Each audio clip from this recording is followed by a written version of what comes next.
Theatre release అయిపోయింది, ఉమ్, OTT release అయిపోయింది. అవును. సో ఇప్పుడు మనం నెంబర్స్ మాట్లాడుకోవచ్చాం. అయితే అవును. మీరు పెట్టిన దానికి నెంబర్స్ లో చెప్పండి, ట్వైస్ వచ్చిందా, థ్రైస్ వచ్చిందా, లేకపోతే కరెక్ట్ ప్రాఫిట్ వచ్చిందా, అంటే టేబుల్ ప్రాఫిటా, ఎట్లా?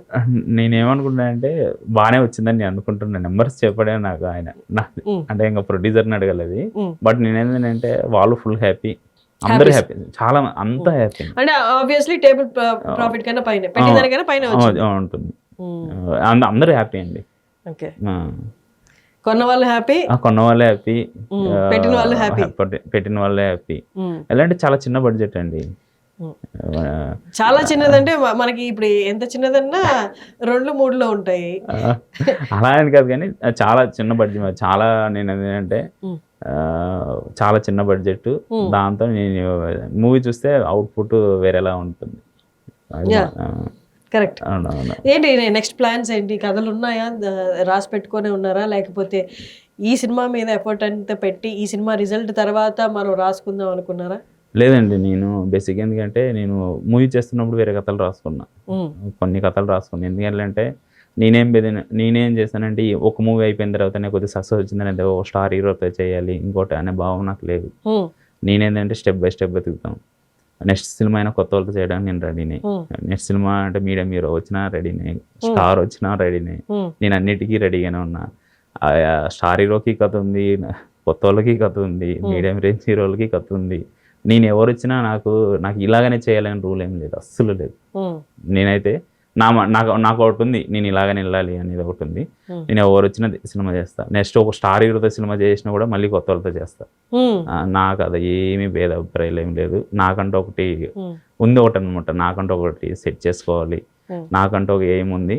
నెక్స్ట్ సినిమా అల్టిమేట్ ఒక గొప్ప లవ్ స్టోరీతో వస్తా. సూపర్. అంటే గ్రౌండ్ నుంచి కష్టపడుకుంటూ ఒక్కొక్క స్టెప్ వాళ్ళంతటి వాళ్ళే అమర్చుకుంటూ ఎదిగారు చూడండి. అలాంటి వాళ్ళ దగ్గర ఈ కాన్ఫిడెన్స్ ఉంటుంది బేసిక్గా. ఫర్ ఎగ్జాంపుల్ మీరే, నాకు అది ఇస్తే చేస్తా, ఇది ఇస్తే చేస్తా, నా ఎయిమ్ అది, ఆ హీరోతో చేయాలని ఏం ఉండదు.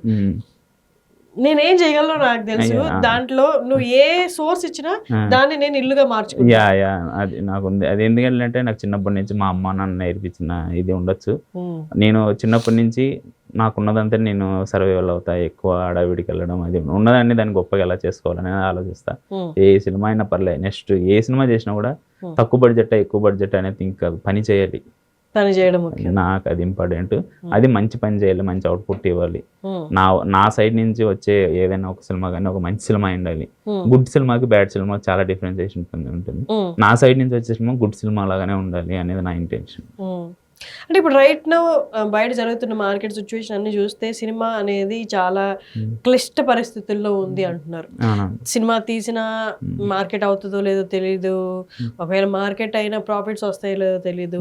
అంటే ఒక కైండ్ ఆఫ్ కరువు నడుస్తుందని చెప్పొచ్చు సినిమాలో. కంటెంట్ లేదంటే కుప్పలు కంటెంట్ ఉంది, అవే సేల్ అవ్వట్లేదు అని. ఓటీటీలు ఎంత వచ్చి మొత్తం క్లమ్జీగా అయిపోయింది. మీరు ఇప్పుడే అంటే ఈ క్లబ్ లోకి జాయిన్ అయ్యారు, మీకు ఎలా అనిపిస్తుంది? ఎంత గందరగోళంగా, భయం అన్న కలుగుతుందా వాతావరణం చూసి? నాకైతే భయం అనేది నాకు తెలిసి థియేటర్లకు జనాలు రారు అంటే ఏంటంటే కొన్ని సిచ్యువేషన్స్ బట్టి ఉంటాయి. ఇప్పుడు సమ్మర్ బయట ఇప్పుడు వెళ్ళి ఒక అడుగు పెట్టగానే చెమటలు కారిపోతున్నాయి. ఆ సిచ్యువేషన్లో ఎవరు వచ్చి సినిమా చూడాలనుకుంటే అది వాళ్ళ సైడ్ నుంచి అది కరెక్టే. ఐపీఎల్ నడుస్తుంది, ఇవన్నీ జరుగుతున్నాయి. సిచ్యువేషన్స్ బట్టి కొన్ని ఉంటాయి కానీ, బట్ ఒకటి ఇప్పుడు కొన్ని సినిమాలు ఉన్నాయి. ఇప్పుడు మంజుమల్ బాయ్స్ అనే సినిమా ఇక్కడికి రిలీజ్ అయ్యి పెద్ద హిట్ అయింది. ఎవరు తెలియదు కదా మనకి. సినిమా కంటెంట్ ఉండి మంచిగా అప్రోచ్ ఉందంటే, ప్రేమలు అనే సినిమా ఎవరికి తెలియదు. కాంతార అనే సినిమా అసలు మనకు అంత పెద్ద హిట్ అయిందని మనకు తెలియదు. ఇక్కడికి వచ్చి మంచి కలెక్షన్ ఇచ్చింది కదా. ఏ సినిమా ఇప్పుడు నేను ఒకటి ఎప్పటికన్నా కానీ సిచ్యువేషన్స్ మారుతుంటాయో కానీ ఎప్పుడైనా కానీ సినిమాకు మంచి అప్రిషియేషన్ ఉంటుంది. మంచి సినిమా వచ్చిందంటే మంచి కలెక్షన్స్ అయినా ఉంటాయి. మీరు ఏంటంటే బాహుబలి లాంటి సినిమాలకే తప్పట్లేదు. ఫస్ట్ కొద్ది చిన్న నెగిటివ్ ట్యాగ్ వచ్చి మళ్ళీ గొప్ప సినిమా లాగా ఉంది. ఇప్పుడు ఎన్ని కోట్లు కలెక్ట్ చేసింది ఆ సినిమా. మీరు నమ్మరు, మరాఠీ సినిమాలో అది ఎప్పుడు 2010, 2009 సైరట్ అనే సినిమా వేసి 5 crores బడ్జెట్ పెడితే 100 crores వచ్చింది సినిమాకి. ఇప్పుడు మొన్న మన తమిళ యూత్ సినిమా వచ్చింది, దానికి 5 to 8 crores బడ్జెట్ కలెక్ట్ చేసింది, 80 crores. అవును, అనేది ఏంటంటే వచ్చే జనాలు ఉంటారు కానీ సిచ్యువేషన్స్ మన ఏంటంటే కరెక్ట్ రైట్ టైం రిలీజ్ ఉండాలి, అది ఇంపార్టెంట్ అంటున్నా. రైట్ టైం రిలీజ్ అయిందంటే నేను ఏంటంటే ప్రతి మంచి సినిమా బతుకుతుంది అంటున్నాను నేనైతే. ప్రొడ్యూసర్స్ వస్తున్నారా ముందుగా ప్రొడ్యూస్ చేయడానికి? ఎంతమంది ప్రొడ్యూసర్స్ లేరండి, వస్తారు. నేను ఏంటంటే ఇక్కడ ప్రాబ్లం అయిపోయింది ఏంటంటే నేను ఆన్లైన్ ఎడిటింగ్ అది చేస్తున్నప్పుడు నేను కళ్ళారా చూసింది, మంచి ప్రొడ్యూసర్లు మంచి సినిమా తీద్దామని వస్తారు, కొంతమంది వాళ్ళని మోసం చేస్తారు. దానివల్ల ఏమైందంటే సినిమా పైన నెగిటివిటీ ఎక్కువైపోతుంది. అది దానివల్లనే ఏంటంటే ఒక ప్రొడ్యూసర్ వచ్చినప్పుడు ఒక అంబిషన్స్ తో వచ్చాడు ఆయన, ఏదో ఆయన ఊరికే డబ్బులు ఖర్చు పెట్టేద్దాం అనేసి ఎవరు రారు కదా. వస్తాడు, వచ్చినప్పుడు ఏం చేద్దానంటే ఆయనకు ఒక మంచి సినిమా ఆయనకి చేసి పెట్టి, నువ్వు ఒక మంచి డైరెక్టర్గా కానీ మంచి ఇంకోటి నువ్వు కొద్దిగా మంచి పేరు సంపాదించుకొని ఈక్వల్ ప్రయారిటీగా ఉండి నువ్వు సంపాదించుకో, మంచి సినిమా తీ, నువ్వు డబ్బులు సంపాదించుకో, ఈయన నువ్వు ఎవరైతే డైరెక్టర్ వాళ్ళు కూడా మంచి డబ్బులు సంపాదించుకుంటే బాగుంటుంది. నేను చాలా సినిమాలు పాపం ప్రొడ్యూసర్స్ని ఈ విధంగానే బ్యాడ్ టాక్ నడుస్తుందని నా ఫీలింగ్, చాలా మంది అలాగనే ఉన్నారని నా ఫీలింగ్. దానివల్లనే ప్రొడ్యూసర్స్ ఏంటంటే ఎందుకు సినిమా ఇండస్ట్రీ అంటే ఇట్లా ఉంటుంది అలా ఉంటుంది అనేసి ఎక్కువ బ్యాడ్ లా పోర్ట్రే అవ్వడానికి గల ఓన్లీ రీజన్ ఏంటంటే జెన్యున్ గా వర్క్ చేయలేక, వీళ్ళది ఏంటంటే ఒక ఇయర్స్ నుంచి ఉండిపోతారు, ఇయర్స్ నుంచి వచ్చేసి సర్వైవల్ డబ్బులు లేక ఈ సినిమానే వచ్చింది కదా దీంతో ఎంతో సర్వే అయిపోదాం అనే ఇంటెన్షన్ పోతారు. లేదా వాళ్ళకి తెలియని విషయం ఏంటంటే వచ్చిన దాన్ని కరెక్ట్గా దాన్ని యూజ్ చేసుకున్న వాళ్ళు అంటే దానికి డబ్బులుగా సంపాదించవచ్చు. కరెక్ట్, ఆ విషయం తెలియదు ఎవరికి. మేబీ అంత కంటెంట్ టాలెంట్ వాళ్ళ దగ్గర లేదేమో, ఏమో మనకేం తెలియదు కానీ బట్ మంచి ప్రొడ్యూసర్లు వచ్చినప్పుడు వాళ్ళు మోసం చేయకూడదండి. ఎందుకంటే ఊరికే ఆయన ఎన్ని కష్టాలు పడి సంపాదించుకుంటాడో మనకి తెలియదు. అది నెక్స్ట్ ప్లాన్స్ ఉన్నాయా? ఏమైనా ప్లాన్స్ స్టార్ట్ అయినాయా? ఉన్నాయండి, నాకు మంచి ప్రొడక్షన్స్ నుంచి అంటే కాల్స్ వస్తున్నాయి, నరేషన్ చేస్తున్నా, బాగానే ఉన్నాయి ప్రజెంట్ అయితే. ఎక్కడికి వెళ్ళినా అంటే ఏంటంటే ఇప్పుడు నా చేతుల్లో ఇప్పుడు మనం ఒక మూవీ చేస్తాం, ఒక పర్పస్ ఉంటుంది ఒక మూవీకి. నాకు ఇన్ని అవకాశాలు రావాలి, నా మెయిన్ టార్గెట్ అదే అనేసి ఆ టార్గెట్ నేను రీచ్ అయిపోయినా చాలు. అంటే నేను ప్రతి సినిమా ఒక టార్గెట్ పెట్టుకుంటానండి, ఆ టార్గెట్ మనం దానికోసమే కష్టపెడతాం, దాని మించి వచ్చిందంటే బోనస్. కరెక్ట్, నేను అదే బిలీవ్ చేస్తా. నేను దేనికోసం అయితే పని చేశానో అది ఫిల్ అయింది, ఇంకా దాని మించిన హ్యాపీనెస్ ఇంకేం లేదు. అంతే వర్క్ చేసుకొని ఫ్లోలో వెళ్ళిపోవడం తప్పించి ఇంకేమీ లేదు. ఓకే, ఇప్పుడు మీరు డెబ్యూ డైరెక్టర్ గా ఇది చేసినప్పుడు, డెబ్యూ డైరెక్టర్ అనగానే కైండ్ ఆఫ్ ఎన్వైర్న్మెంట్ ఒకలా ఉంటుంది అనమాట, సెటప్ అంటే ఎస్టాబ్లిష్ డైరెక్టర్ ఎన్వైర్న్మెంట్ వేరు ఉంటుంది వైల్ షూటింగ్.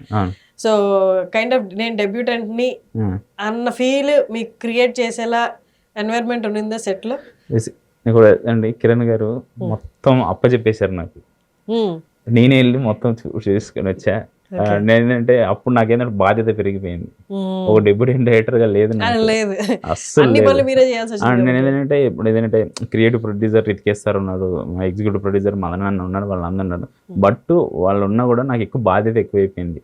ఆయన అంటే నీ చేతుల్లో పెడుతున్నా అనేసి నాకు చాలాసార్లు చెప్పాడు, అది నేను నిలబెట్టుకున్నాను. ఎందుకంటే అది ఇప్పుడు నేను ఇంకోటి బిలీవ్ చేస్తానండి, ఇప్పుడు ఈ మూవీ ఉంది, ఈ మూవీ చేసిన తర్వాత ఒక బ్యాడ్గా ఏంటంటే నాకంటే టాలెంటెడ్ పీపుల్ వెనకాల ఒక 20 మంది ఉండొచ్చు, వాళ్ళు వచ్చి కథలు చెప్పాలంటే విల్లింగ్ లో ఉండాలి కదా.